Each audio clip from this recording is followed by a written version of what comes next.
गांव की बहन में। फूलमती काकी, अंजलि दीदी के लिए शहर से फोन आया है, जल्दी से भेजो दुकान पे, नहीं तो फोन कट जाएगा। हाँ हाँ बेटा, अभी भेजती हूँ। अंजलि बेटा, तेरे लिए शहर से फोन है, सब काम छोड़ के जल्दी जाके सुन ले, नहीं तो फोन कट जाएगा। हाँ माँ, अभी जाती हूँ, जरूर मीनाक्षी दीदी का फोन आया होगा। हाय अंजलि। नमस्ते दीदी, मेरा मतलब हाय, कैसी हो आप? यहाँ तो सब ठीक है। मामा मामी कैसे हैं? तू कैसी है? मेरे तो एग्जाम्स होने वाले हैं, हर रोज कॉलेज जाना पड़ता है, lectures, extra classes, private coaching. ओ मैं तो इतना थक जाती हूँ, क्या बताऊँ। आपकी कॉलेज वाली बहन जी आपको इतना पढ़ाती है, तो घर कब जाती हैं आप दीदी? अरे नहीं नहीं, ये सब सिर्फ मेरी प्रोफेसर नहीं पढ़ाती, मैं अलग से दूसरे टीचर्स के पास भी पढ़ने जाती हूँ। दीदी फिर तो आप बहुत थक जाती होगी ना, आप ना पैदल मत जाया करो, टांगा ले लिया करो दीदी। नहीं मेरी भोली बहन, ना मैं पैदल जाती हूँ, ना ही यहाँ टांगा मिलता है, मैं बस से जाती हूँ और थोड़ी दूरी के लिए रिक्शा ले लेती हूँ। सच्ची? वहाँ पर टांगे नहीं बस चलती है? वाह, वो भी हर रोज? हमारे गांव में भी बस आती है, दिन में 2 बार।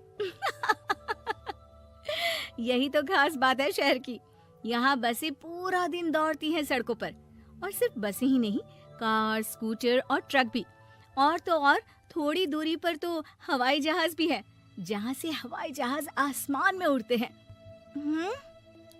अच्छा दीदी, मैं फोन रखती हूँ, बुआ जी फूफा जी को मेरा नमस्ते कहना। हाँ माँ, हम लोग शहर में क्यों नहीं रहते? बुआ जी, फूफा जी और मीनाक्षी दीदी तो शहर में ही रहते हैं। अरे क्योंकि तेरे बुआ जी की शादी शहर में हुई थी, इसलिए बेटा। शादी से पहले वो भी तेरे पापा और दादा दादी के साथ गांव में ही रहती थी। तो फिर बा, मुझे शहर भेज दो ना, मैं भी शहर देखना चाहती हूँ। इतनी बार मीनाक्षी दीदी से शहर के बारे में सुन चुकी हूँ, अब मैं भी वहाँ जाकर देखना चाहती हूँ। बस आप मुझे शहर भेज दो। ठीक है, इस बार गर्मियों की छुट्टियों में कुछ दिन रह आना शहर, अपनी बुआ के घर। अब तो खुश ना? हाँ माँ, बहुत खुश। आप देखना मैं शहर जाके कितने मजे करती हूँ। अंजलि अगले दिन स्कूल जाती है और वहाँ अपने सारे दोस्तों को अपने शहर जाने की बात बताकर चिढ़ाती है। अरे श्रद्धा, शीतल, सरोज, तुम लोग इन गर्मियों की छुट्टियों में कहाँ जा रही हो? एकादशी वाले गांव के मेले में। हम तो दूसरे गांव में नानी के घर जाएंगे, उनका घर नहर के किनारे है, बड़ा मजा आएगा। हम इस बार कहीं नहीं जा रहे, बल्कि हमारे घर में रहने के लिए मेहमान आएंगे। और तू? अरे मेरा क्या है, मैं तो बस पास वाले शहर जा रही हूँ, अपनी बुआ जी के घर, वहीं रहूंगी कुछ दिन।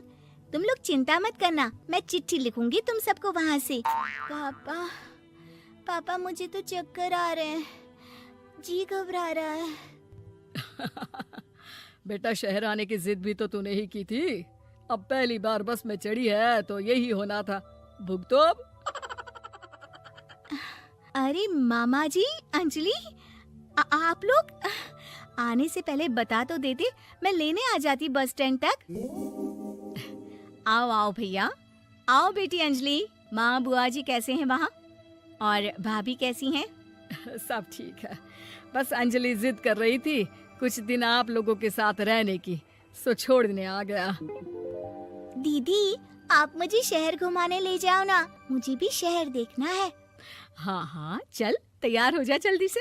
अंजलि तैयार होने जाती है और कुछ देर बाद जब बाहर आती है तो अरे ये क्या कर दिया तूने, मार्केट तक ही तो जाना है, इतनी डार्क रेड लिपस्टिक, इतने बड़े बड़े झुमके और चूड़ियां और चेहरे पर इतना सारा पाउडर। मेरी बहन ऐसे नहीं चलेगा, जा और ये सब हटा के आ। अरे कैसे, क्यों? मैंने शहर आने के लिए इतनी मेहनत से ये सब इकट्ठा किया था, और वैसे भी मैंने देखा है मोहल्ले की राधा काकी के टीवी पर एक फिल्म चल रही थी, उसमें हीरोइनें ना ऐसे ही तैयार होकर जाती है घूमने। सब पता है मुझे, मैं तो ऐसे ही जाऊंगी दीदी। अंजलि शहर की चकाचौंध को देखकर बहुत हैरान और खुश होती है। ऊंची ऊंची इमारतें, सड़क पर दौड़ती गाड़ियाँ, बड़ी बड़ी दुकानें, उसकी एक्साइटमेंट का ठिकाना नहीं था। दीदी, ये छोटा सा कमरा सड़क के किनारे क्यों रखा है? इसमें कौन रहता होगा? ये कमरा नहीं, पीसीओ है, पीसीओ। यहाँ पर लोग फोन करने आते हैं, सिक्का डालकर। ओह, हमारे गांव में तो दुकान पे ही जाते हैं बात करने। अच्छा चल, तुझे रेस्टोरेंट में खाना खिलाने ले चलती हूँ। Excuse me, 2 plate noodles please and 2 Cola. Meenakshi को ऑर्डर प्लेस करते हुए अंजलि बहुत ध्यान से देखती है और थोड़ी ही देर में ऑर्डर लेकर वेटर आ जाता है और खाना टेबल पर रख देता है। अरे, ये लंबी लंबी सेवइयाँ खाते कैसे हैं दीदी? और इसके साथ कोई अचार, प्याज, मूली कुछ भी नहीं दिया, बस ये छोटा सा पेट खुजाने वाला दे दिया है। गांव में तो छोटे छोटे चावल ही होते हैं जो कि हाथ से ही खा लेती हूँ। अब इसे कैसे खाऊं दीदी? एक्सक्यूज मी, एक चम्मच प्लीज, और लिटिल प्याज और अचार और मूली और एक गिलास मट्ठा, वो बाद में। हाँ, अब ये सब सुनकर आसपास बैठे लोगों को हंसी आ जाती है। मीनाक्षी भी अपनी हंसी किसी तरह रोकने की कोशिश करती है और वेटर मुस्कुराता हुआ वहाँ से चला जाता है। अंजलि समझ नहीं पाती कि सब किस बात पर हंस रहे थे, लेकिन वो छिप जाती है। दीदी, मुझे लगता है कि मुझे इन सेवइयों को ऐसे ही खा लेना चाहिए, इसी पेट खुजाने वाले कांटे के साथ। एक काम कर, तू मुझे खाते देख, जैसे मैं खाऊं तो भी वैसे ही खा ले। ठीक है दीदी। अंजलि खाते खाते नूडल्स में सिरका ज्यादा डाल देती है, फिर ऊपर से नमक दानी से खेलते हुए काफी नमक भी अनजाने में छिड़क लेती है। अरे, ये क्या क्या खा लिया? अरे हाय हाय, कितना कड़वा है। पानी पानी, ये काला शरबत ही पी लेती हूँ। और जल्दबाजी में अंजलि जल्दी जल्दी कोला पी लेती है, जिससे उसके नाक में झंझनाहट होती है। दीदी, मुझे ले चलो यहाँ से। मैं ये सब शहरी खाना नहीं खा सकती।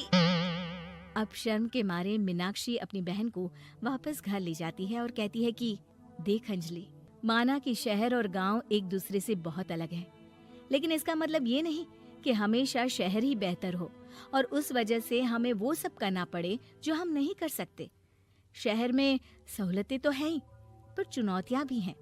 हम जहाँ भी रहें, हमें कभी अपने आप को कम या ज्यादा नहीं समझना चाहिए।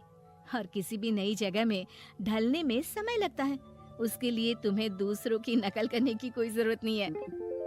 बेटा, घूम लिया शहर या अभी और घूमना है? नहीं पापा, मैं अपनी गलती समझ गई हूँ। आप गांव ही ले चलिए मुझे।